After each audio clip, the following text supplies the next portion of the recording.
this should be ironic or just kind of scary if you are an iPhone user and you are thinking about upgrading to the iPhone 15 Pro Max.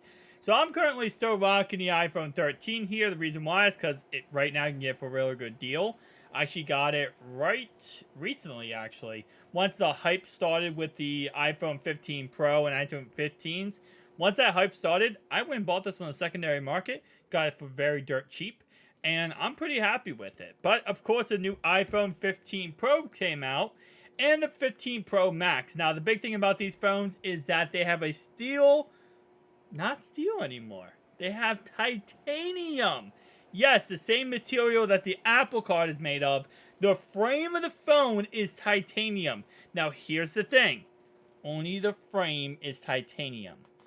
The phone is still aluminum, but the frame is titanium. A lot of people think the whole thing is made out of titanium. No, just the frame. Like the, what do you call that? Stainless steel frames of the iPhone 14 Pro and 14 Pro Max. Just the frame, not the actual internals or the body. That is aluminum, but the frame is titanium. I had to stress that enough because a lot of people think this whole entire thing is made of titanium. It's not. Jerry Everything did his typical durability test on this iPhone 15 Pro Max. And you know what? Normally, most phones survive, especially iPhones, survive his durability test. Usually phones like this, the Google Pixel Fold, or, the Galaxy Z Fold 5, foldable phones usually do not. Surprisingly enough, the Z Fold 5 did survive his durability test, and the Z Flip 5 survived it. I don't think the Google Pixel Fold did, though. But those two actually did. Now, what's the problem with this iPhone 15 Pro Max? Well, on paper, nothing really when it comes to his normal durability test. Apple does, say right away that this is the most durable iPhone you can pretty much get screen-wise, and they're not lying. Now, it's not crazy more durable as he shows in this video. It's a little bit less of a scratches than normal on a level 7. Obviously, Sapphire is level 9, Diamond's level 10, so it's a little bit more durable, like probably 10% more durable glass-wise. They claim it's a lot more than that, but according to Jerry Everything's, that simply is not the case. He does show also that you can take off that beautiful finish on the titanium frame very easy with simply just a blade. But no, that's not really the problem here. And the burn test, as always, it survives very, very well. The problem here is when he gets to the bend test. Now, again, if you've ever seen any bend tests of iPhones, after the 6 series, the 6 Plus, the 6S Plus, those were absolutely horrendous. I mean, there was a problem right where actually the headphone jack is right here. There was a little area that was nothing, no space, just empty space. And when you went like this to bend it, it would actually bend really, really easy. I mean, you could bend it with your own hands without even trying. So there was a whole bend gate going on about that. Apple did fix it. Apple made everything a lot better. But, they did go ahead and have that problem for a little bit of time. Since then, we haven't really seen any problems at all. For example, the iPhone 13, it survived his bend test, survived his durability test, and again, like I said, most iPhones do, mainly because they're very well made.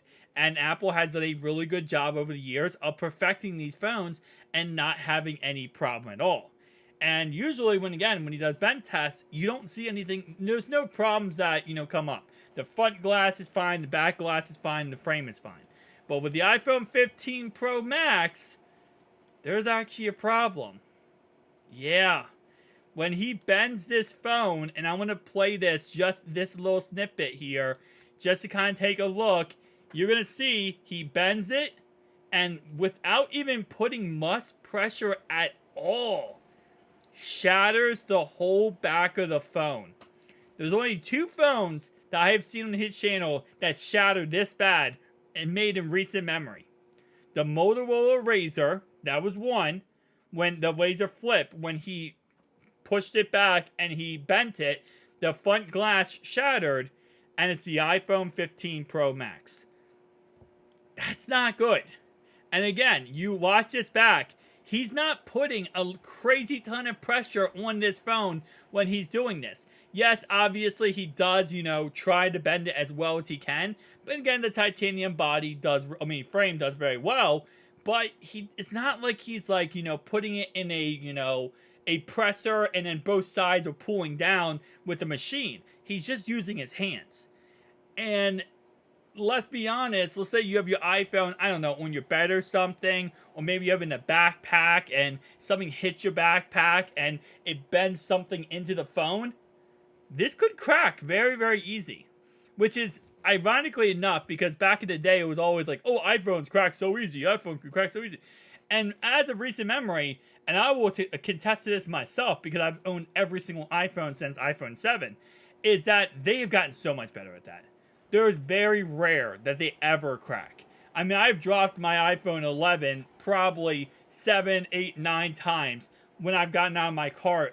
Just of that alone, when I got out of my car and it slips off my, off my waist or something and it hits the ground. And I never use cases. It's actually the first iPhone I've actually used a case on. I never wear cases. I let my phones just be naked without any case.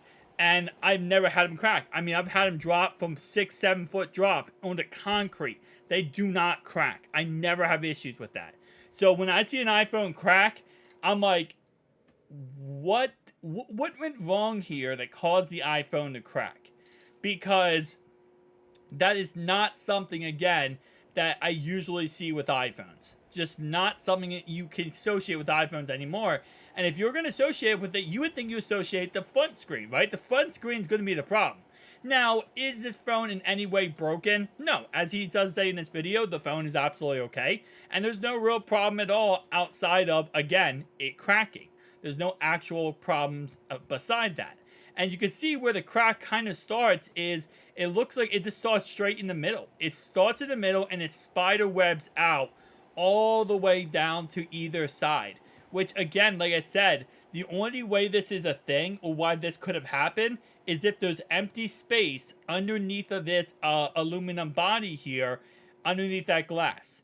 And there's no, if there's a crevice, and there's a little open spaces, and you push down on those open spaces, that's the problem with the Motorola Razr Flip.